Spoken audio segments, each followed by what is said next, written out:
আসসালামু আলাইকুম। কবিটি বাংলার পক্ষ থেকে সবাইকে স্বাগতম। কারিগরি শিক্ষা বোর্ডের অধীনে আমরা যেটা নবম শ্রেণী সমাপনী পরীক্ষা দিচ্ছি, আমাদের নেক্সট যেই পরীক্ষা রয়েছে মোস্ট ইম্পর্টেন্ট একটি ট্রেড জেনারেল মেকানিক্স। পরীক্ষাটা হবে 60 মার্কের, সময় 3 ঘন্টা। হ্যাঁ, এর জন্য 3টা বিভাগ থাকবে। ক বিভাগে থাকবে অতি সংক্ষিপ্ত প্রশ্ন, 20টা প্রশ্ন থাকবে, 20টার এক এক মার্ক করে 20টায় উত্তর করতে হবে।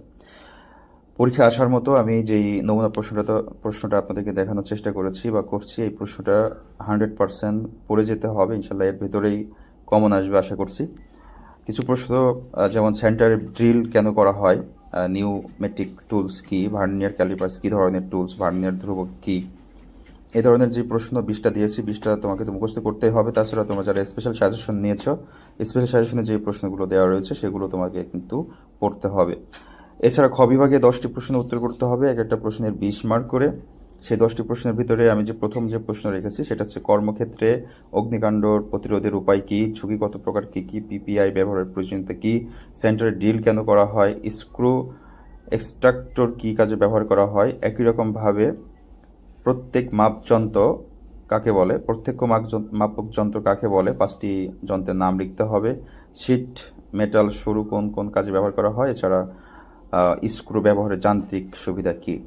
একই রকমভাবে আমরা এখানে আরও কিছু প্রশ্ন দিয়েছি, যেমন ক্রস ফাইলিং কি, কাঠের ভিত্তিতে ফাইল কত প্রকার কী কী। গ বিভাগের প্রশ্ন অ্যান্সার করতে হবে 5টা, এখানেও 20 মার্কের প্রশ্ন, রচনামূলক বড় প্রশ্ন। ওয়ার্কশপে সতর্কতা বিধি পালনের প্রয়োজনীয়তা, আউটসাইড মাইক্রোমিটার বিভিন্ন অংশের গঠন ও কার্যপ্রণালী।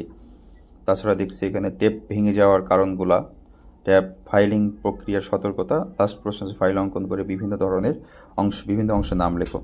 এ ধরনের প্রশ্নগুলো যেগুলো পরীক্ষা আসার মতো, সেই প্রশ্নগুলো সংগৃহীত করেই আপনাদের জন্য একটি নমুনা প্রশ্ন দেওয়ার চেষ্টা করলাম। এই নমুনা প্রশ্নটা খুব ভালোভাবে পড়ে কিন্তু হলে যেতে হবে। ইনশাল্লাহ 95% এখান থেকে কমন পাবে আশা করছি। প্রিয় শিক্ষার্থীবৃন্দ, ভিডিওটি যদি ভালো লেগে থাকে অবশ্যই কবিটি বাংলাকে সাবস্ক্রাইব করে বেল আইকনটি অন করে রাখবেন এবং একটি লাইক করবেন। সবাই ভালো থাকবেন, সুস্থ থাকবেন, সবার জন্য শুভকামনা। আল্লাহ হাফিজ।